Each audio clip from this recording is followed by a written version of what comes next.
자, 29부터 다 풀고 가셔야죠. 그 나가실 때 수업 끝나고 가실 때 원딱 저 테이블 위에 해설지하고 정답지가 있으니까 해설지 하나씩 받아가시면 돼요. 가져가시면 되고, 문제가 만들어지면 당연히 해설을 달아야지. 해설하고 정답을 표시해줘야 수험생이 공부를 할 수 있겠죠. 해설이 없는 문제는 그게 생명력이 없는 거야. 그죠? 그 수업을 다 안 듣는 수험생도 많이 있잖아요. 그럼 그런 사람들을 위해서 꼭 해설을 해줘야 되는데, 우리 스님들이 진짜 해설을 안 달아줍니다. 큰일이다, 이게. 버릇이 잘못돼가지고. 내가 뭐 욕을 할 수도 없고, 제발 좀 해설을 좀 달아달라 하는데도 안 달아줘요. 나는 해설 자체가 없어요. 뭐, 내한테 그래요, 그냥. 나는 해설 달아본 적이 없어요. 이 지랄 한다니까. 참. 미친. 그럼 선생을 안 해야지. 자기 입장에서만 수업을 하는 거야, 그거는. 안 그렇습니까? 수험생이 어떻게 그 해설 없이 공부를 어떻게 하노? 그죠? 자기 입장에서만 꼭 그렇게 해가지고 막 참 그런 분들 참. 근데 이번에는 달아달라고 내가 간곡하게 부탁을 했거든요. 그렇게 했는데 해설을 달 형편이 안 되면 정답이라도 좀 따로 좀 달라 그랬어요. 그렇게 했는데 모르겠습니다. 이번 주부터 문제가 와야 되는데 지금 중개법이나 세법, 공시법 이런 건 다 해설이 다 돼 있어. 근데 민법, 공법이 해설이 없어. 특이한 분들이 또 있죠, 그죠? 하여튼 그래. 근데 뭐 어쩌겠노, 할 수 없는데 정답이라도 좀 달아달라고 부탁은 했는데 해설을 해줄지는 모르겠고, 그러니까 수업 시간에 잘 들어. 알았죠? 수업 시간에 잘 듣고, 제 거는 모든 문제가 다 해설하고 다 있습니다. 걱정 안 하셔도 된다. 그러니까 그 수업 중간에는 이 문제를 풀어줄 때 내가 이 문제를 알고 있는지 모르는 건지 이걸 체크하셔. 그래가지고 끝나고 나서 이제 해설을 보고 자기 스스로 꼭 소화를 시키셔야 돼요.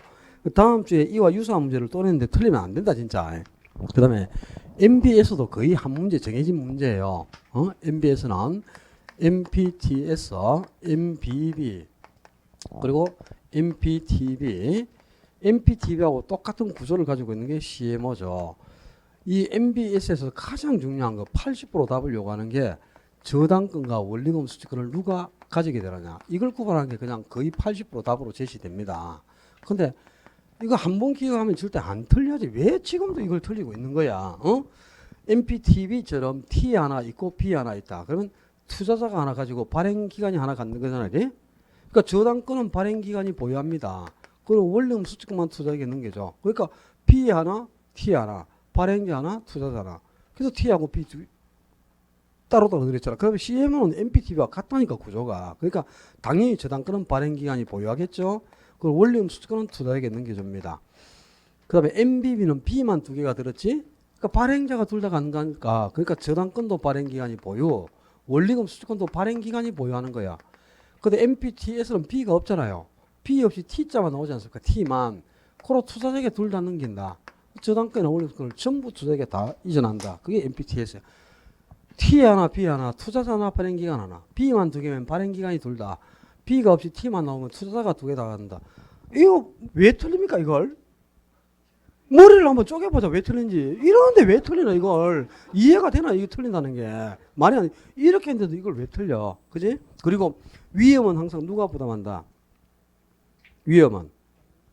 원리금 수익권을 가진 주체가 위험을 부담한다니까. 원리금 수익권을 갖고 있는 사람이. 그럼 MPTS, MPTB, CMO는 원리금 수익권을 전부 투자에게 넘겼잖아요. 그러니까 당연히 원리금 수익권을 투자해가지고 있으니까 투자자가 위험을 감수하겠지. 근데 MBB 요거 한 개만 원리금 수익권을 발행기간이 지금 가지고 있잖아. 그래서 발행기간에서 위험을 감수하는 거는 유일하게 요 MBB 딱 한 개밖에 없다 해도 이거만 알면 돼. 그리고 우리나라는 금융기관이 자금력이 취약하기 때문에 그 금융기관의 취약한 자금력을 보완할 목적으로 만들어지는 게 CMO라 그랬지. 그래서 우리나라에서 발행되는 MBS는 대부분이 CMO입니다. 근데 CMO는 저당 채권 총 발행액을 몇 개의 그룹으로 나누는데 이 나누어진 각 그룹을 트렌치라고 한단 말이에요. 트렌치. 그리고 선순위 트렌치부터 원리금이 순차적으로 지급되는 거예요. 그래서 이제 1순위 트렌치가 등급이 가장 높기 때문에 가장 먼저 원가 이자를 지급받죠. 그리고 이제 1순위 트렌치에서 원리금이 다 지급되면 비로소 2순위 트렌치에서 원금 지급이 들어가요. 그렇게 해서 원금과 이자가 순차적으로 계층별로 지급되고 있잖아. 그죠? 이게 이제 특징이고, 각 트렌치별로 전부 다 동일한 이자율이 적용되는 트렌치가 없어요. 전부 다른 이자율이 적용된다. 이게 제일 중요한 특징인데 이걸 갖다가 지금도 뭐 5번 이런 거 이런 거 전부 동일한 이자율이 적용되지 않고 전부 다른 이자율이 적용된다고 그랬고 그다음에 마지막 트렌치가 G 트렌치야. 영문 알파벳의 마지막 글자를 따가지고 근데 마지막 트렌치 앞에까지는 대출 기간 중에 원가 이자를 다 지급을 해요. 근데 이 마지막 트렌치는 대출 기간 중에 원리금을 지급하지 않고 언제 만기에 가서 한꺼번에 원가 이자를 일시불로 지급한단 말이야. 요런 특징만 딱 기가면 끝. 그럼 뭐 더 이상 공부할 것도 없어. 다른 데서 답도 안 나와. 1번에 자 봐. MBS하고 ABS. MBS가 모기지 백더 시큐리티스. 모기지가 뭔데요? 주택 저당이죠. 그럼 주택 저당을 백더 담보로 발행하는 시큐리티스 정권 이 말이야.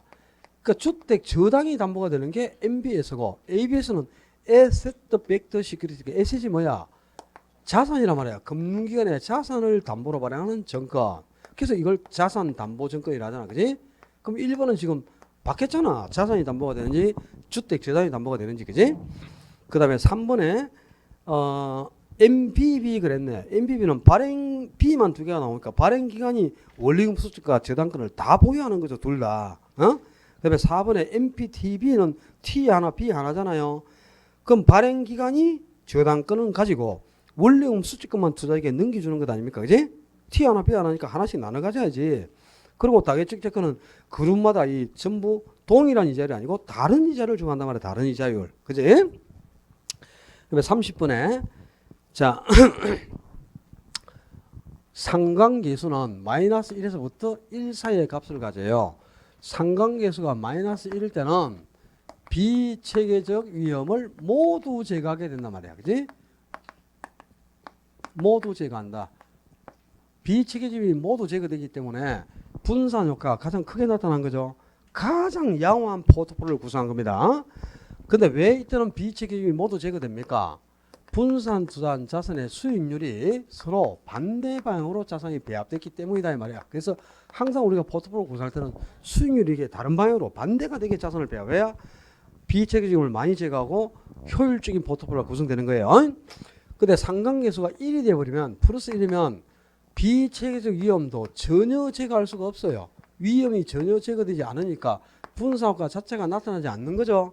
포트폴리오 효과가 없는 거야. 상관계수가 1이면 이때는 왜 분산 투자한 자산의 수익률이 똑같은 방향으로 동일한 방향으로 A하고 B 두 개의 분산수를 했는데 A 수익이 100%면 B도 100%, A가 0%면 B도 0%니까 수익이 한 개 안 나오면 다른 것도 안 나오고 있잖아요. 그죠?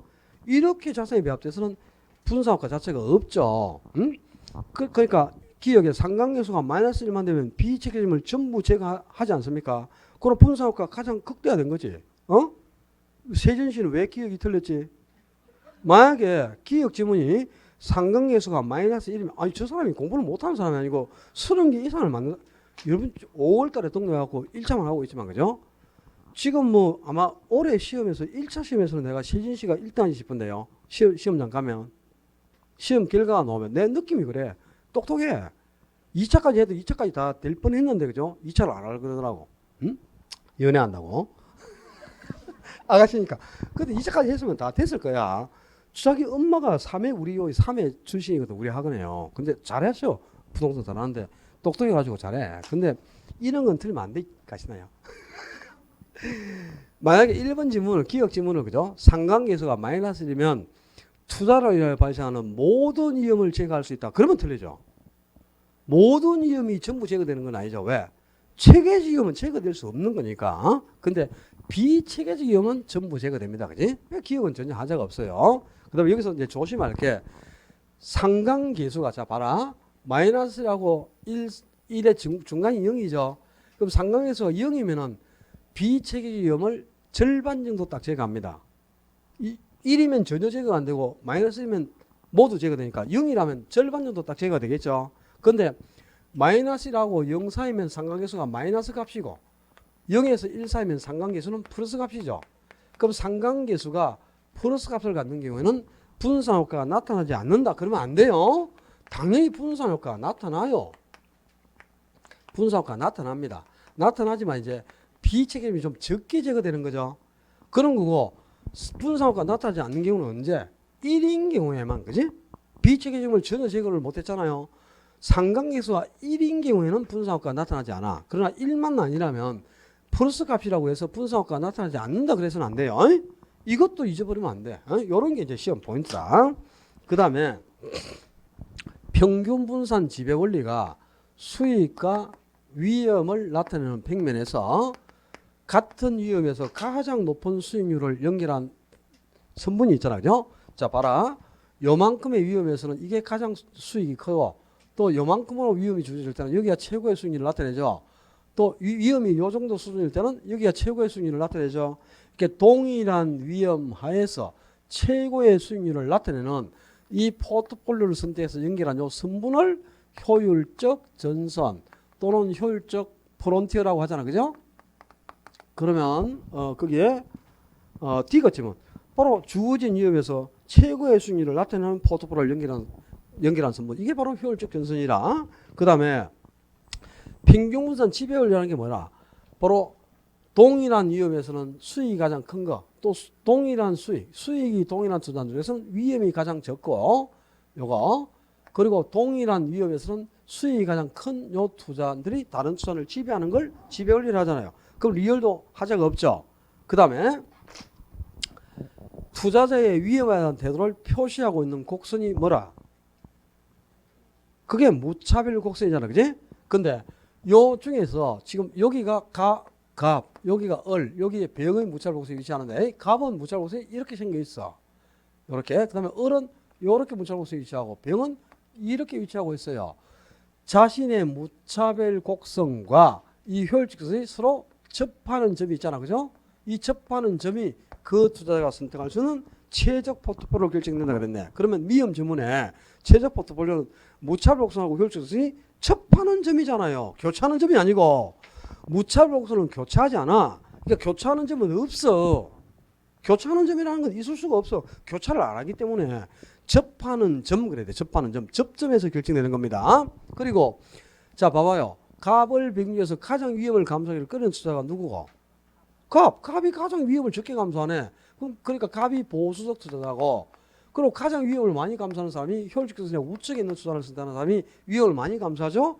그리고 병이 가장 위험을 많이 감수하니까 병이 공격적인 투자자인데 위험을 감수하기를 꺼리는 보수적일수록 무차별로서는 가파르다 이 말이야. 극경사를 이루는 거죠. 갑은 요만큼의 수익을 얻기 위해서 이 정도까지 위험만 감수해요. 그 위험이 여기까지 딱 감수하고 이 이상 위험이 증가하면 획 피해버려요. 아예 감수를 안 하려고 하니까. 그러니까 무차별로서의 극경사를 이루지. 근데 을이나 병은 위험을 완만하게 감수해 가잖아요. 여기까지 감수한 후에 이 이상 위험이 증가했을 때 비로소 피하는 거야. 그럼 위험을 더 감수하는 만큼 무차별로서는 훨씬 완만하게 변하는 거지. 그래서 보수적 투자자일수록 무차별로서는 가파르고 극경사이고, 공격적 투자일수록 무차별로서는 완만해진다 이 말이야. 에이? 이게 지금 뭐 공부도 잘하는 사람들이 이런 거 들고 앉았고, 그 다음에 31번도 이거 뭐 찍을 게 없어. 그지? 자, 단독주택하고 아파트가 대체제라, 대체제. 그럼 단독 대신 아파트 대신에 단독. 대신 구매하는 제가 대체제니까. 근데 단독 가격 상승하면 단독 안 사지요. 그럼 대신 뭐 사러 가요? 아파트 사러 가겠죠. 그럼 아파트 수요가 증가하는 거야, 감소하는 거야? 증가. 자, 아까 대체제라는 게 뭐야? 대체제. 대체제는 서로 대신 구매하는 제하니까 두 제와의 가격과 수요가 반대 방향이가 동일 방향이가, 대체제 디그로스 하니까 가격과 수요가 동일 방향이어야지. 그러면 단독 주택의 가격이 상승했단 말이야. 그럼 단독 사지 않고 단독 안 사고 대신에 뭐 아파트를 사러 가니까 아파트 수요 어떻게 돼? 증가한다. 그래서 가격과 수요가 동일바로 변하는 두 제와, 이게 대체제 아닙니까? 그럼 단독 가격 소했을 때 아파트 수요가 증가한다면, 자, 수요의 증가라는 게 뭐야? 수요 곡선이 오른쪽으로 이동했다, 수요의 증가. 수요 곡선이 왼쪽으로 가면 수요의 감소. 수요가 감소하면은 수요 곡선이 왼쪽 아랫방이니까 좌하향 이동하겠지. 근데 지금은 수요가 증가하기 때문에 당연히 수요 곡선은 우상향으로 이동한다 그러지. 좌하향이 아니고. 우상향으로 이동하겠죠.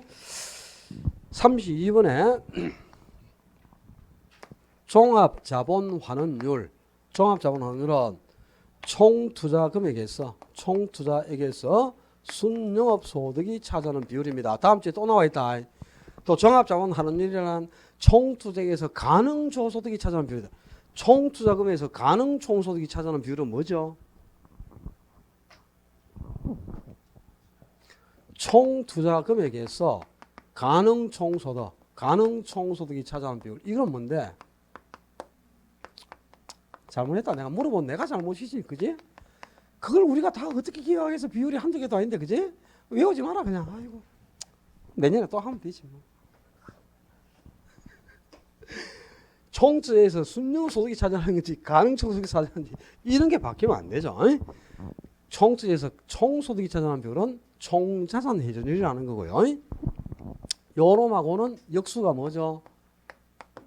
총소득 성수 또는 조소득 성수라는 게 이 총자산 회전율하고 역수라. 그리고 종합자본환원율의 역수, 총투자 금액이 순영업소득의 몇 배가 되는가, 이걸 나타내는 게 바로 뭐고? 이걸 순소득 성수라고 하고, 순소득 성수를 다른 말로 자본 회수 기간이라고도 합니다. 그러면 자, 총투자액이 지금 1억이다. 1억이고 순영업소득이 2천만 원이라고 그랬네. 그럼 이거는 당연히 5분의 1이죠. 5분의니까 몇 프로? 20%가 되겠지. 그럼 종합자본환원율이 20%가 나오면 요놈하고 역수가 순소득수 자본 회수기간이다. 그럼 자본 회수기간은 5분의 1 역수면 5가 되겠네, 당연히. 그죠? 5분의 분모 분자를 바꾼 게 역수 아니야. 그럼 종합자본환원율이 5분의 1이면 자본 회수기간 순소득 성수가 5가 되니까 자본 회수기간이 5년이다 이 말이네. 그럼 1번도 맞고 2번도 맞겠네. 순소득 성수가 5이다 그래도 맞고 자본 회수기간이 5년이다 그래도 맞잖아, 그죠? 순소득 성수를 자본 회수기간에 하니까, 그제? 네. 아이고 속에 천불날 난다 그냥. 빨리 하고 밥이나 먹으러 가자 그냥. 지분 배당률은 뭐죠? 지분 투자 금액이야. 총 투자액이 아니고 지분 투자 금액에서 세전현금 수지가 차지하는 비율이에요. 그리고 요놈하고 역수는 뭐냐? 세전현금 수지 성수입니다.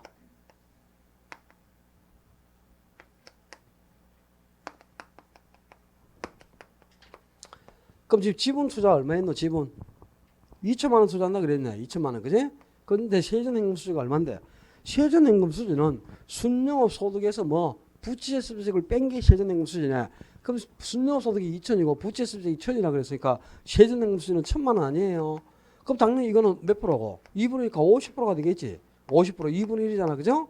그럼 요 역수가 세전현금 수지 성수니까 세전현금 수지 성수는 얼마가 되노? 2분의 1 역수니까 2가 되겠지. 분모문자를 뒤집으면 역수는 분모문자가 바뀐 거니까, 그제? 지분 배당률이 나오면 세전현금 수지 성수까지 2하고 바로 나와야 됩니다. 이 두 개가. 지금 지분 배당률은 50%지 40%가 아니고, 그러니까 일단 답은 3번이 틀렸고 3번인가 4번인가 모르겠다. 그 다음에 부채 감당률하고 부채 비율이 같은 겁니까? 다른 겁니까? 달라도 너무나 다른 거다. 너무나 다른 거. 비율 분석법은 비율 분석에서 가장 중요한 비율이에요. 비율 분석법은 비율 분석법에서 여러 가지 비율이 있는데 그 중에 제일 중요한 비율이 부채 감당률이고, 요 비율이 시험에 안 나오면 내가 물어준다 해도 어떻게든 부채 감당률은 반드시 등장합니다, 시험에. 근데 이 공식을 모르면 안 되잖아요. 부채 감당률 순영업 소득이 뭐 부채 서비스액의 몇 배가 되는 거야. 순영업 소득은 2천만 원이 나와 있잖아요, 지금. 그죠? 근데 부채 서비스액이 얼마나? 1,000만 원 그랬지 아까. 부채 서비스액이 1,000만 원 거기 나와 있네. 그러면 이거 부채 감당률 얼마고? 2지. 이건 당연히 2고, 그죠? 부채 비율은, 부채 비율이 뭐지? 지분에 대한 부채의 비율. 지분에서 부채가 차지하는 비율이 부채 비율이지. 근데 1억 중에 지분 얼마 투자한다 그래서 2천만 원이 지분이라. 근데 총 투자 금액이 1억이라 그랬잖아요. 그럼 1억 중에 2천 지분 투자했으면 부채는 8천만 원이 부채다 이 말 아니야. 2천분의 8천이면 이거는 4가 나오니까 당연히 부채 비율은 400%다 그래야지, 그지? 이걸 또, 근데 뭐, 이걸 또 분모문자를 바꿔가지고 또 8천분의 2천 해가지고 또 8천분의 2천도 아니고 1억분의 8천 적어 놓던가. 그래, 0.8 적등만 또, 뭐죠? 그래 놓고 또 답은 또 하여튼 뭐 3번 찍고 막 하여튼 희한하대 보니까, 푸는 거 보니까. 우습지도 않더라고. 옆에 문제 푸는 거 보면 참 속으로 보면 얼마나 재밌네요. 신기할 정도로. 그래서 하여튼 뭐 풀이는 어떻게 하든 간에 답은 제대로 찍으면 그거만큼 능서, 그거만큼 좋은 게 어딨노, 그죠? 자, 요 두 개 비교해서 기억하셔야 됩니다, 이거. 이건 중요해요. 자, 33번에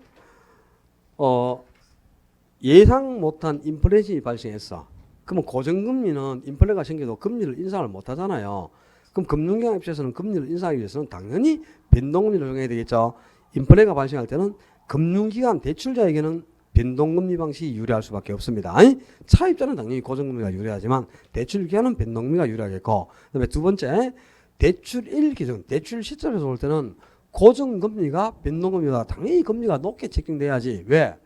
고정금리는 대출 시점에서 금리를 책정하고 나면은 대출 후에 인플레가 생겨도 금리를 인상을 못 하잖아요. 그러니까 대출 시점에서 인플레를 반영해서 금리를 책정하는 만큼 인플레가 반영되는 만큼 금리가 높게 적용되는 거죠. 그 다음에 세 번째, 자, 시장금리가 시장 이자율이 계속 하락할 수도 있고 시장금리가 계속 상승할 수도 있어. 만약에 자, 차입자가 그죠? 대출을 고정금리로 대출을 4%로 대출을 받았어. 근데 시장금리가 계속 하락해가지고 2%까지 금리가 떨어졌습니다. 시장금리가 계속 하락하면은 내가 비싼 4% 이자를 주고 있을 이유가 없잖아. 싼 2%를 빌려서 만기 전에 변제를 해라. 조기 상환을 하고 다시 재융자를 받는 게 좋겠죠. 그러니까 일단 답은 3번이 옳은 질문이죠. 그치? 항상 조기 상환은 시장금리가 하락할 때 발생하는 거야. 근데 시장금리가 상승해가지고 내가 대출을 지금 4%로 받았어. 근데 시장금리는 6%까지 상승했다. 그러면 싼 4% 이자를 계속 줘야지. 이때는 기존 융자를 계속 유지해 가라 이 말입니다. 그러니까 항상 차입자의 조기 상환은 시장금리가 하락할 때 발생하는 거다. 그러니까 답은 3번이에요. 이 질문은 시험에 안 나오면 내가 물어줍니다. 그 다음에 4번에 변동금리는 금리가 어떻게 책정되는 거야 원래? 변동금리는 금리가 변한다는 거죠. 이게 왜 변하느냐? 변동금리는 기준금리에 가상금리를 추가해서 금리를 책정하는 건데요. 이 가상금리는 차입자의 신용 상태에 따라서 달라지는 거죠. 그리고 기준금리는 주로 이제 양도성 예금 정서금리나 코픽스 금리가 기준금리로 사용이 됩니다. 근데 양도성 예금 정서는 3개월 단위로 금리가 변하고 코픽스 금리는 6개월에서 12개월 단위로 금리가 변한단 말이야. 그럼 기준금리하고 가상금리 중에 뭔가 변하니까 변동금리가 되겠죠. 이 중에 뭐가 변한다고? 기준금리가 변하는 거야. 그러니까 가상금리는 대출 시점에서 차입자고 대출자 간의 약정이 이루어지면 대출 후에는 절대 변하지 않아요. 기준금리가 계속 변하고 있기 때문에 변동금리다. 근데 변동금리는 기준금리에 가상금리가 당연히 추가되는 거지. 가상금리를 고려하지 않고서는 변동금리가 될 수가 없겠죠. 그다음에 5번에 이자율을 조정할 때 대출자는 조정주기가 길어야 좋아, 짧아야 좋아? 조정주기가 짧아야만 조정 횟수가 많아지면서 금리를 더 많이 인상하겠죠. 그러니까 조정주기가 길면은 이건 누구에게 유리한 거야? 대출자에게 유리하다 그래야지. 조정주기가 짧으면, 그죠? 조정주기가 짧을수록 대출자는 유리. 조정주기가 길면 길수록 대출자가 불리하게 됩니다. 그다음에 34번에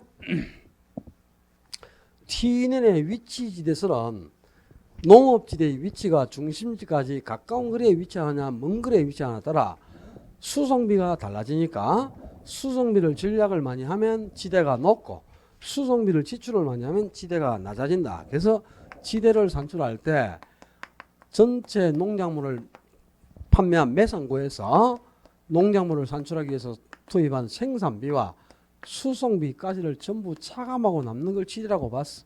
근데 매상고하고 생산비가 고정되어 있으면 농업지대의 위치가 가까워서 수송비가 전략되면 지대는 높게 발생한다. 이게 T년의 위치지대설이죠. 근데 T년의 위치지대설은 농업 입지를 대표하는 이론이라 농업 입지에 관한 대표적인 이론이 T년의 위치지대설이란 말이야. 고립국 이론, 다른 말로 고립국 이론이라고 하죠. 근데 이 T년의 농업지에 관한 이론을 도시에 접목시켜서 성장 발달시킨 거. 그게 버제스의 동심원 이론. 그리고 아론소가 주장한 입찰지대설이다 이 말이야. 그럼 티넨하고 버제스 중에 누가 아버지고? 티넨이 아버지고 버제스하고 아론소가 아들이야. 아버지하고 아들의 위치를 바꾸면 됩니까? 티넨의 이론을 응용해서 버젯의 동심이론이 등장을 한 거야. 버젯의 동심이론을 응용하고 티넨의 이론이 나온 게 아니고 이론적 배경이 지금 바뀌어 있잖아. 1번 지문은. 그죠? 그러니까 이 위치를 바꿔야 돼. 버젯의 동심의 이론이 아니고 티넨의 위치지대설을 응용하여 버젯의 동심의 이론은 도시 토지 영의 공간적 불안 가정으로 발전되었다 그러지. 바로 도시 공간 구조론을 대표하는 게 동심의 이론이잖아요. 이 동심의 이론이 도시 공간 구조론이지. 티넨의 위치에서는 도시 성장 이론이 아니잖아. 이건 농업시에 관한 이론이지. 그지?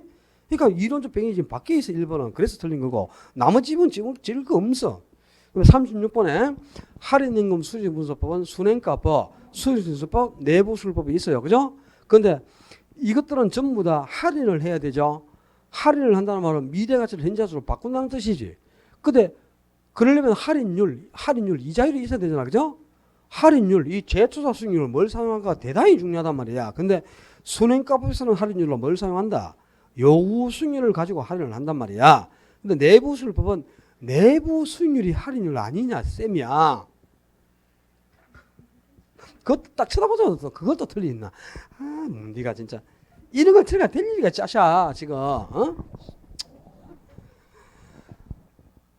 다른 사람도 또 1번 안 찍고 딴 거 찍었으면서 또 웃어 샀네 또. 내가 얘기 안 한다고 또 참네. 유입의 hen가에서 유출의 hen가를 차감한 게 순행가고, 그다음에 수익성 지수는 유입의 현재 가치를 유출의 현재 가치로 나눈 비율. 그러면 이걸 이제 분자부터 읽을 때는 유입의 hen가를 유출의 hen가로 나눈 값이다 그래야 되지만, 분모부터 읽을 때는 분모에 대한이라는 용어를 붙이죠. 그럼 수익성 지수란 유출의 hen가에 대한 유입의 hen가 비율. 그럼 4번 지문 맞아 틀려. 유출의 현재 가치에 대한 유입의 현재 가치 비율. 이게 바로 수익성 지수라. 대안이란 말은 분모에 붙는 거야. 전혀 하자가 없어요. 그지? 그렇지 않습니까? 그 다음에 내부 수익률 또는 기대 수익률. 이 내부 수익률과 기대 수익률은 똑같은 말인데, 바로 내부 수익률이 유입의 현재 가치와 유출의 현재 가치를 똑같도록 만들어주는 할인율이 있다고. 이걸 내부 수익률이라고 하는 거야. 그럼 내부 수익률이 유입과 유출의 현재 가치를 같게 만들어 주잖아요. 유입과 유출의 현재 가치를 같게 만들면 순행가는 뭐가 되는 거야? 0이 되겠지. 유입하고 유출의 현재 가치가 같다면. 그러면 수익수수는 뭐가 되겠어? 1이 되겠네. 그래서 순행가를 0으로 수익수를 1로 만드는 할인율이죠. 그 다음에 순행가가 0이다. 순행가가 0이라는 말이 뭐야? 유입의 hen가와 유출의 hen가가 같다는 뜻이지. 그럼 유입과 유출의 현재 가치가 같으면 수익수수는 반드시 뭐가 돼요? 분모하고 분자가 같으면 무조건 수익수가 1이 되는 거지. 뭐 1보다 크거나 작을 수가 없지. 순행가 0이면 반드시 수익수는 1이고, 순행가가 0이면 유입과 유출 현재 가치가 같죠. 그러면 이거는 손익분기점 본전이 예상되는 경우죠. 본전일 때가 유입과 유출 현재 가치가 같을 때가 본전이잖아. 그러면 투자 안에서 예상되는 수익과 투자자가 원하는 수익이 같기 때문에 본전 손익분기점이라는 뜻이에요. 그래서 순행가가 0일 때는 반드시 수익수수와 수익수수는 1이 되고 내부술과 요구수는 반드시 같아집니다. 이게 뭐 크거나 작은 경우 이런 거는 있을 수가 없어. 그냥 무조건 같은 거야. 예외가 있을 수가 없지. 그 다음에 5번 질문에 투자안이 딱 하나밖에 없어요. 투자는 한 개밖에 없다. A 하나밖에 없어. 근데 순행가법에 따라서 분석을 해보니까 순행가법은 투자하자는 결정이 내려졌어. 근데 내부 수익률법에 따라서 투자 결정을 하니까 또 내부 수익률법도 투자하자는 결정이 내려지더라. 그러니까 투자안이 딱 한 개밖에 없을 때는 순행가법하고 내부 수익률법은 반드시 동일한 결과가 나타나요. 다른 결과가 나올 수가 없어요. 근데 투자안이 두 개 이상 여러 개가 존재할 수 있다 이 말이야. 예를 들어서 A도 있고 B도 있다. 근데 순행가법에 따라서 투자 분석을 하니까 순행가법은 A에 투자하고 B에 투자하지 말자. 근데 내부수법에 따라서 또 분석을 해보니까 내부수법은 B에 투자를 하고 A에 투자하지 말자. 이런 결과가 나올 수가 있다 이 말이다. 그러니까 투자안이 하나밖에 없을 때는 순행가법과 내부수법은 반드시 동일한 결과가 나타나요. 다른 결과가 나올 수가 없어. 근데 투자안이 두 개 이상 여러 개가 존재할 때는 순행가법의 결과와 내부의 결과가 서로 달라질 수 있다 이 말이야. 그치? 지금 5번 지문 이걸 뜻하죠. 순행가법과 내부술법은 투자안이 두 개 이상이 존재할 때는 서로 다른 결과가 나올 수도 있어요. 그러니까 A는 순행가법으로 타당성이 있지만 내부술법은 타당성이 없는 거잖아 지금. 그죠? 이런 결과가 나올 수가 있죠. 상반된 결과가. 근데 이럴 때는 어떻게 하라 그랬나? 이럴 때는 무조건 내부술법의 결과를 버리고 순행가법의 결정을 따라라. 이런 경우에는 반드시 순행가법을 따라가야 한다. 와 우수하니까 순행가법이 이론적으로 월등히 우수하다 이 말입니다. 내부술법보다. 할인율로 요구순위를 사용하는데 요구순위율이 내부순위를 할인율로 사는 것보다는 월등히 현실적이고 타당하다. 두 번째는 순행가법은 가치가산 원칙이 적용된다. 가치가산 원칙이 적용되니까 부의 극대화 가능하다 이 말. 수익을 극대화시킬 수 있어요. 근데 내부술법은 가치가산 원칙이 적용되지 않으므로 부의 극대화가 불가능하다 이 말이야. 수익을 극대화시킬 수가 없다. 투자의 목적은 수익을 극대화시키는 거니까 그래서 이렇게 상반된 결과가 나올 때는 내부 순위법이 아니라 순행가법을 따르는 게 바람직하다. 그것까지는 알아놔야 돼. 다음 주에 또 가치가산 원칙이 어떤 건가 다음 주에 문제가 나와 있습니다. 뭐 풀면 틀리겠지만 그죠? 다음 주에 가서 설명드리고 36번에 나머지 지문들은 다 옳은 공식들 아니야. 자 5번 지문에 수익 방식은 아니 수익 방식이란다. 거기에 5번에 있는 것처럼 공공공용 부동산 있잖아요. 비영리 목적의 공공공용 부동산을 평가할 수 있는 방법은 원가 방식, 비교 방식, 수익 방식 중에 뭘까요? 공공공용 부동산을 평가하는 방식은 원가 방식으로 평가를 합니다.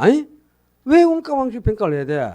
수익 방식을 적용할 수가 없지. 수익 방식은 수익 가액을 구할 때 어떻게 구해요? 순수익을 환원율로 환원을 하잖아. 그럼 수익 방식으로 가격을 평가하려면 수익이 있어야 될 거잖아. 수익이. 근데 공공공용 부동산은 비영리 목적이니까 수익이 창출이 안 되잖아요. 그런 수익 방식으로 가격을 평가할 수 없어. 그 다음에 또 비교 방식으로 가격을 평가하려면 비교 방식에서 가격을 평가하는 방법이 뭐예요? 거래 사례 비교법 아닙니까? 그럼 거래 사례가 있어야 거래 사례법으로 가격을 평가하겠지. 근데 공공공용 부동산은 시장성이 없는 거니까 거래의 대상이 아니잖아요. 거래 사례가 없어. 우리 그 월배 초등학교를 뭐 100억에 사고 팔고 합니까? 대구 시청을 뭐 600억에 계약하고 합니까? 여러분들이. 거래의 대상이 아니잖아. 그죠? 거래 사례가 없기 때문에 거래 사례법으로 평가를 할 수가 없지. 그래서 공공공용 부동산은 수익이 없으니까 수익 방식을 적용할 수도 없고 사례가 없으니까 비교 방식을 적용할 수도 없어요. 그래서 수익 방식이 가장 적합한 게 아니고 수익 방식 적용을 못해. 원가 방식으로만 가격을 평가하는 거예요. 요거 이제 한 개 알아두면 좋겠죠. 그 다음에 4번에 우리 이렇게 알고 있지. 부채 감당 빼서 환원율을 구할 때는 저부대 3개를 곱하지. 저당 상수 부채 감당률 대부 비율 3개를 곱하는 거야. 저부대. 거기 부가 부채 감당률이야. 부채 비율이 아니고. 부채 비율하고 부채 감당률을 어떻게 같습니까? 저부대만 나오면 그냥 흥분해가지고 맞다. 차됐어. 제가 그렇게 했잖아요. 여러분들 알고 있는 설에서 문제를 내주진 않아요. 저도. 그죠? 다 저도 문제를 출제하기 때문에 여러분 머리 위에 나도 앉아 있어요. 37번에 자 리처는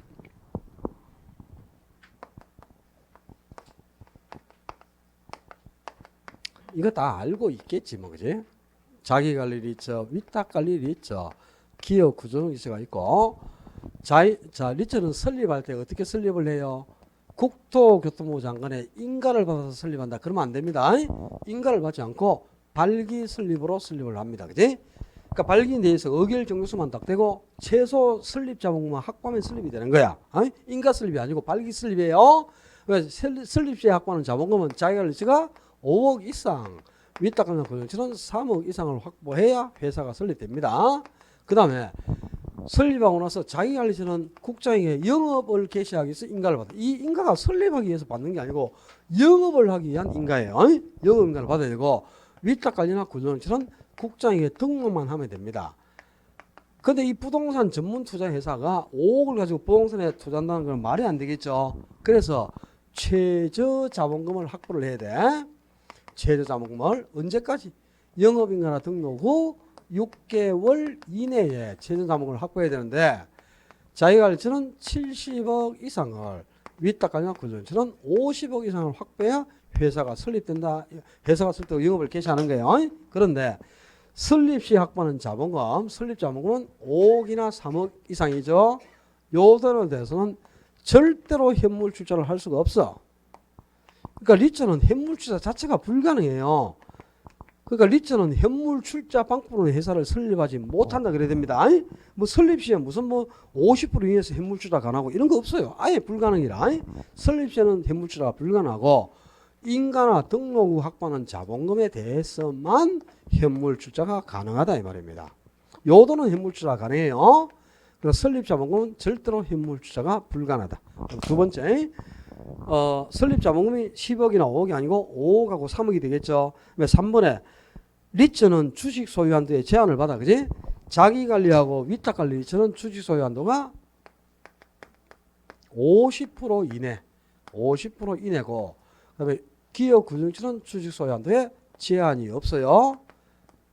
한 사람이 100% 모두 소유해도 상관이 없어요. 근데 자기 관리나 위탁 관리는 50% 이내에서만 주식 소유가 가능하죠. 그 다음에 4번에 리츠는 주식을 발행했으면 반드시 발행 주식의 30% 이상을 일반인의 청약에 우선 제공을 해야 돼. 30%, 50%가 아니고, 그지? 그 다음에 이 자기 관리 리츠하고 위탁 관리 리츠 중에 실제 회사는 뭐라? 자기 관리 리츠는 실제 회사죠. 실제 회사고, 위탁 관리나 구조정치는 서류상으로만 존재하는 명목회사라, 명목회사.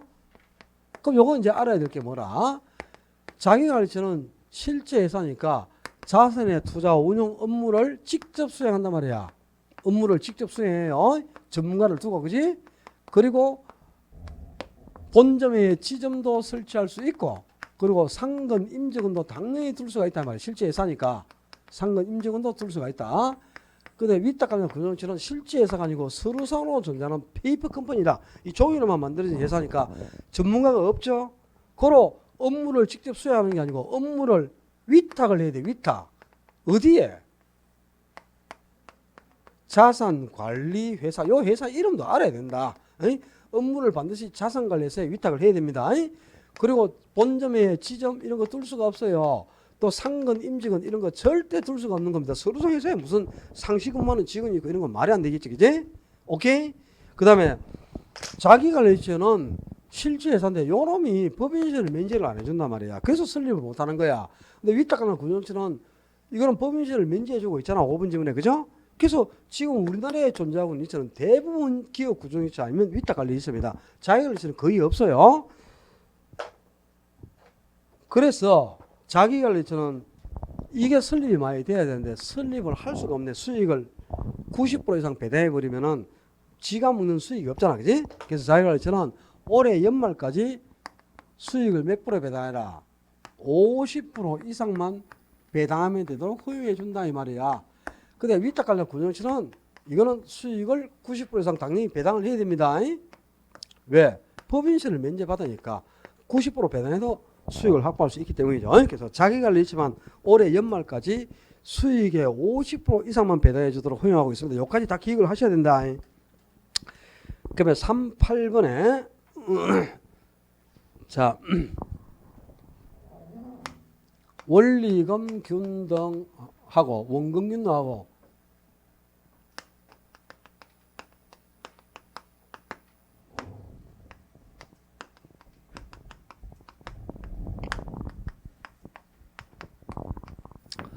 원금 균등은 원금은 일정하게 유지가 되지만 이자가 점차 감소해 간다.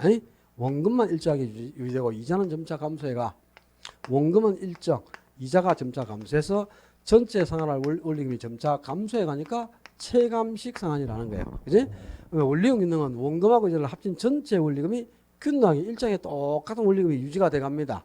근데 이 원리금 중에는 원금과 이자가 포함되어 있다. 초기에는 뭐가 많고 이자, 후기랄수록 원금이 들어가서 원금과 이자를 합친 전체 원리금이 균등하니까 균등상환이라고 하는 거예요. 그러면 최정식은 초기에 상환할 금액이 적다가 후기로 할수록 점진적으로 상환할 금액이 증가해 간다. 점진적으로 상환할 금액이 증가하니까 점정상환 저당이라고 하지 않습니까? 그런데 요 세 가지 방식 중에서 초기, 요거 모르면 큰일 나요. 초기에 상환할 금액이 가장 큰 게 뭐고? 원금의 초기에 금액이 제일 많네. 그 다음에 원리금되고 그리고 최정식 뭐 보이네 그림으로도. 그죠? 눈돈 봉사라도 알겠다. 1년 동안 하고도 이게 아직도 구분이 안 돼가지고 맨날 이런 거 틀리고 있고 속에 천불이 났어 진짜. 그럼 초기에 많은 금액을 상환하면 중간쯤 갔을 때 잔금은 적게 남겠지. 그럼 잔금은 원금이 제일 적게 남고 최정식 잔금이 가장 많이 남겠죠. 그럼 이제 중요한 거 전체 대출 기간 요거 알아야 돼요. 전체 대출 기간 동안에 상환되는 누적 원리금, 응? 누적 원리금. 그러니까 이제 누적 원리금이 많다는 말은 총 이자 납부액이 많다는 거죠. 이자를 많이 납부하면 누적 원리금도 많다는 뜻 아니야? 최정식은 금리 자체가 높게 적용됩니다. 위험성이 높으니까. 그래서 이자도 많아요. 그래서 최정식이 가장 많은 금액을 납부하죠.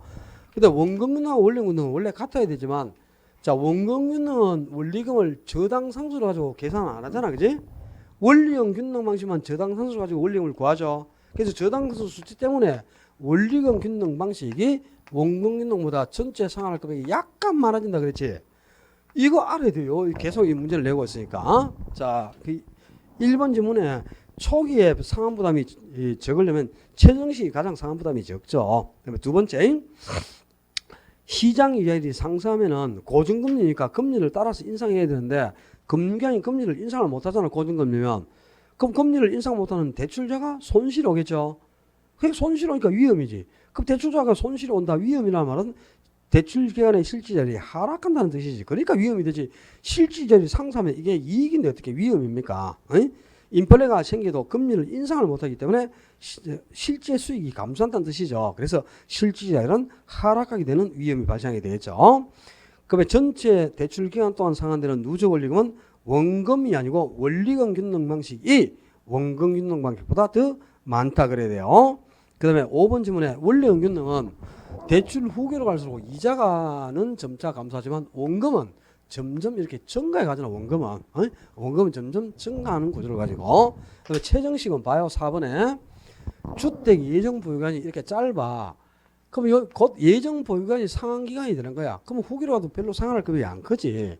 채무 불이행 가능성이 별로 없습니다. 근데 예정 보유기간이 이렇게 길어지면 상환 기간도 그만큼 연장이 되면서 후기에 상환할 금액이 눈덩이처럼 불어나요. 그래서 채무 불이행 가능성이 급격히 증가하게 됩니다. 그래서 위험성이 높으니까 당연히 분리할 수밖에 없겠죠. 그래서 예정 보유기간이 짧으면 유리, 길면 길수록 채무 불이행 가능성 때문에 불리한 방식이 바로 최정식입니다. 그래서 4번이 옳은 질문이고요. 그 다음에 39번에 자 공시가 기준법은 이제 표준지 공시가에다가 사정 보정 한다 안 한다. 공시가 기준법은 표준지를 사료로 선택하기 때문에 표준지는 사정이 개입되지 않은 정상적인 사례지 그로 사정 보정은 하지 않고 바로 시점 수정, 지역 요인 비교, 개별 요인 비교 그리고 그 밖의 요인 보정을 거쳐서 토지 가격을 평가하는 거죠. 그럼 지금 표준지 공시가가 제곱미터당 10만 원이라 그랬고요. 그 다음에 시점 수정치는 기준 시점 지수를 분자해 거래 시점 지수를 분모해 놓고 100분의 100에서 기준 시점까지 가격이 몇 프로 상승하면 여기다가 상승분을 더해주라 그래서 근데 지금 기준 시까지 지가가 10% 상승했다 그랬잖아요. 그럼 10% 상승하니까 100분의 110이니까 시점수가 1.1이 나온 거지. 그 다음에 지역 요인 비교는 필요가 없잖아. 지금 동일하다 그랬으니까 그지? 사례하고 인근적이 있어서 개별 요인 비교치는 지역 요인 비교치든 개별 요인 비교치든 사정 보정치든 간에 대상을 분자해 사례를 분모해 두고 이 100분의 100에서 개입된 사정이나 지역 요인이나 개별 요인이 차이 나는 걸 더하거나 빼요. 어디에서 이 100분의 100에서 더하기나 빼기를 해야 돼? 주어에서. 그러니까 대상이 주어면 분자에서 더하기 빼기를 하고 사례가 주어면 분모에서 더하기 빼기를 하는데 몇 프로 비싸게 거래를 했거나 지역 요인이나 개별 요인이 우시하면 그 수합한건 더하지만 싸게 저가로 거래를 했거나 열세면 그 수합한건 빼라 그랬잖아. 그지? 그럼 지금 자 개별 요인 면에서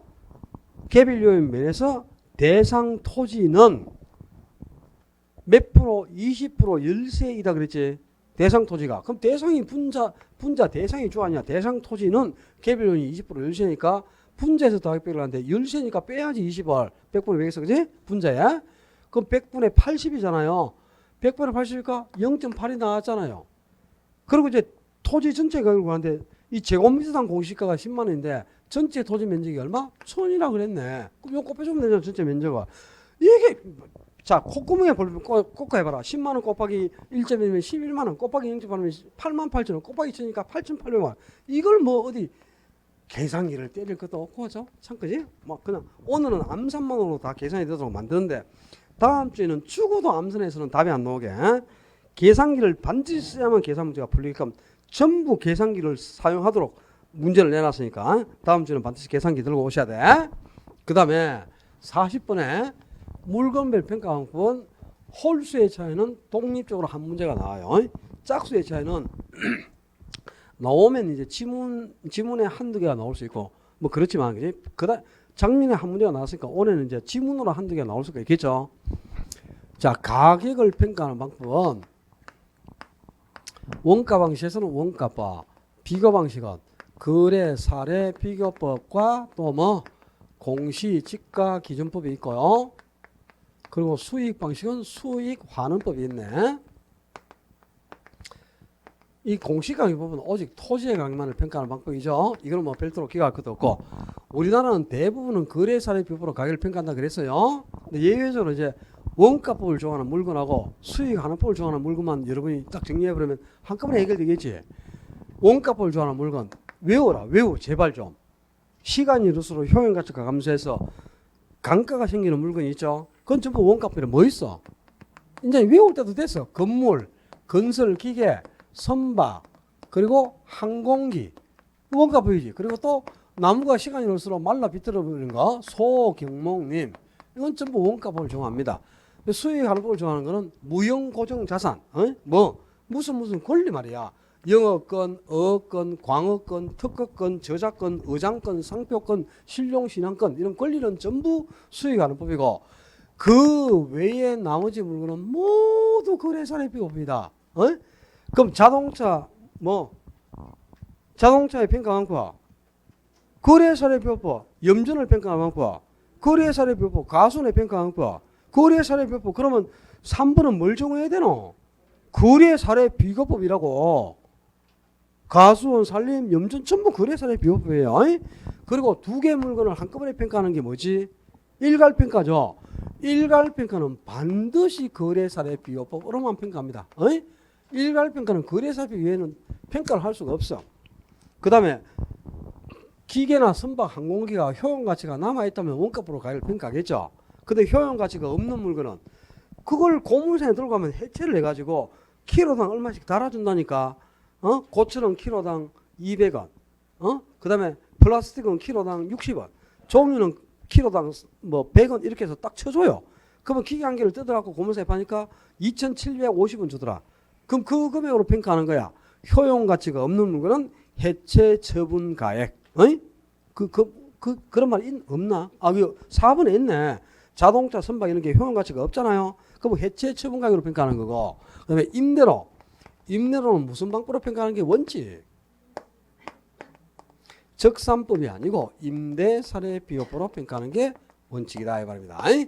자, 물건의 평가 방법. 이것도 역시 뭐 2년에 한 문제는 반드시 나오는데 홀수의 차이 나오니까 짝수의 차는 나올 확률은 적지만 지문으로는 반드시 등장할 겁니다. 다음 주에는 이제 물건별 평가 방법이 오늘 냈으면 다음 주에는 그럼 뭐 낼까요? 40번에는 그죠? 가격 공지도가 당연히 나와 있겠지. 다음 주에는 그죠? 가격 당연히 그렇지 않습니까? 딱 정해진 게 있어. 문제가 원가 방식, 비교 방식, 수익 방식은 각 방식마다 한 문제씩을 딱 내고, 그죠? 가격 재원칙도 한 문제 내야 되고, 그지? 뭐 또 기준 시점이나 시장 가치라든가, 뭐 감정표의 분류라든가 이런 거 또 한 문제 내야 되겠죠. 돌아가면서 꼭 뭐 나올 문제들은 회차마다 제가 보여주겠죠. 오늘은 그래도 난이도가 그렇게 높은 건 아니고 이래기 때문에 중급 수준에서 문제를 만들어 가지고요. 이제 회차마다 두 문제씩 난이도를 높여 갈 거예요. 그렇게 해서 이제 도형모사 한 번 칠 때마다 두 문제씩 난이도를 높여 갈 건데 오늘 정도 수준이라면 55점 정도가 나와야 됩니다. 55점. 60점 받으면 안정권이고 55점이라도 한두 개 정도는 민법에 보태줄 수가 있는 수준이 돼. 근데 55점이 안 나왔잖아요. 52.5점이라도 괜찮다. 근데 50점이 나왔으면 조금 불안한 거야.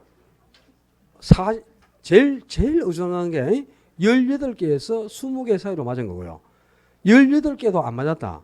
심각합니다. 이건 그냥 무조건 내년에 만나야 됩니다. 지금 웃을 일이 아니고 개론 때문에 100% 실패해요. 그러면 개론에서 45점 받는데 민법을 75점 받아갖고 민법에서 개론 점수에 15점 보태는 사람 우리나라에 30만 중에 한 명 있을까 말까 합니다. 없습니다. 민법 점수가 10점 이상 남아가지고 개론에 보태는 사람 거의 없어요. 개론에서 보태줘야 된단 말이야. 전략감이 아무래도 개론이 돼야 돼요. 민법이 점수가 그렇게 만만하게 안 나와요. 실제 시험을 쳐봐요. 거짓말인가. 그러니까 시험이 어렵게 나와도 작년까지 3년 동안 연속 개론이 어렵고 민법이 쉬웠어.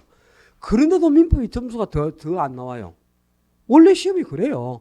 그 정도로 민법이 까다로운 게 케이스 문제가 계속 나오죠. 사례 문제가. 그리고 이제 갑을 병까지만 나오는 게 아니고 갑을 병, 정, 무까지 갔잖아요. 무. 한 문제를 푸는데 문제 자체는 어렵지가 않은데 그죠?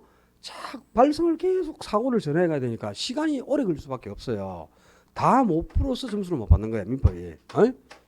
민법은 거꾸로 풀어놓은 게 제일 좋아요. 민사투표를 맨 뒤에 민사투표를 풀고 그 다음에 채권법 풀고 그리고 물권 풀고 총칙을 맨 뒤에 푸는 거야. 41번부터 총칙이 나오죠. 가장 어려운 게 총칙이라고. 총칙. 그게 이제 전부 판례고 그죠? 뭐 차고 사기 강박에다가 뭐 반사회적 법률에 해가지고 모여와 취소의 차이점이니 대리까지 뭐 복대리가 왔더니 표현대리가 왔더니 협의회 무권대리 아이고 머리 아이고 얼마나 어렵습니까? 그래. 총칙이 가장 어렵지. 그러니까 제일 어려운 게 맨 먼저 나와요. 그러니까 여러분은 개론은 1번부터 순서대로 푸시고 이번 주 민법 그 동영모사 칠 때 그죠? 두 분만 한번 연습을 해봐요. 뒤에서부터 거꾸로 풀어와봐. 40번에서 1번까지 이렇게 역으로 한번 풀어봐봐. 그래갖고 점수가 어느 게 더 잘 나오는지 한번 테스트 해보라 이 말입니다. 쉬운 걸 못 풀어갖고 날리면 안 되잖아요. 어른데 시간 하려고 하면 나중에 뒤에 쉬운 거 민사투표법 쉽잖아요. 6문제 나오는 거. 그죠? 그거 딱 정해져 있는 거니까. 가등기 담보법 한 개 나오고 그죠? 실명제 한 문제 나오고 상가 건물 임대차 보호법 주인법 한 문제씩 나오고 그다음에 집합법 한 문제 나오고 딱 정해져 있어. 그 뭐 시험 포인트도 거의 정해졌는데 그것도 보는 출처상 나오는 사람도 있고 민사투표 공부를 안 하면 하더라고. 제일 쉽게 나오는 건데. 그리고 물권보다는 채권이 훨씬 쉽잖아요. 계약법이 그죠? 쉬운 게 없으니까 할 말이 없다. 하여튼 연습을 자꾸 해봐야 돼. 어떤 게 일부라도 단축이 되고 한 개라도 더 만났는가. 그 동행모사 때 훈련을 하는 겁니다. 그래서 여러분 스스로 테스트를 해봐요. 민법도 거꾸로 한번 풀어와봐. 이번에만 그렇게 해가지고 어느 게 시간이 더 단축되는지 점수가 더 잘 나오는지 한번 체크해 보시고 그렇게 하시고 모의고사 치는 날은 항상 그날 모의고사 문제를 자기 것으로 꼭 사활을 시켜야 돼요. 그리고 남는 시간에는 7, 8월 달에 우리가 풀었던 문제집이 있습니다. 7, 8월 문제집을 반복적으로 풀어오는 게 가장 효율적인 방법이 되겠고 다음 주부터 이제 중개사법 핵심 백선이 들어가죠. 그럼 핵심 백선 특강 자료가 나오잖아요. 그럼 그 특강 자료를 자기 스스로 소화시키면 돼. 알았죠? 자신감 가지고 아직도 55일, 54일 아우 역사를 2번 쓸 수 있는 시간이 남은 자신감 가지고 열심히 하세요. 남은 한 주 즐겁게 지내시고 다음 주에 건강히 뵙겠습니다. 수고하셨습니다.